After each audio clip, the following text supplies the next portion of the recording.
Huu ni mchaichai, lakini sijajua kwa upande wenu na ukanda wenu mnaiteje, lakini wengine wanaitaga majani ya kisabato.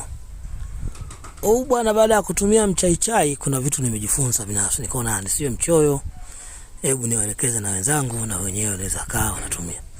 Lakini inaweza kaa kuna mwingine na ufahamu vizuri, anaweza katufahamisha zaidi kuhusu mchaichai kwenye comment. Huu bwana mchaichai, baada ya kutumia mimi nimegundua ni bonge la dawa. Lakini dawa hii nimegundua inafanya vizuri sana kama haitachemshwa, bali itapondwa pondwa, itatwangwa kwenye kinu au itablendiwa. Dawa hii bwana inasafisha sana kibofu cha mkojo. Hii dawa bwana, ufanyaji wake kazi, ukitwanga kwenye kinu, ukiblendi,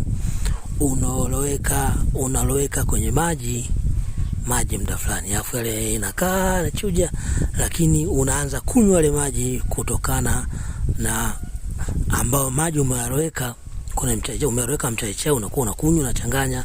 Aweza kama umechanganya lita 1, umechanganya lita 5, lita 2, kutokana na wingi wako wa mchaichai na ujazo wake wa mchaichai. Unakuwa unakunywa siku ya kwanza, kuanzia asubuhi unakunywa glass, unakuwa unakunywa asubuhi, mchana, jioni, unageuza kama maji yako kwa siku hiyo. Na kuhakikishia baada ya siku 2-3, baada ya siku 2 unaweza kanya kwa siku 2-3, kutokana na shida yako unayoiona kwenye kibofu kuna uchafu kiasi gani.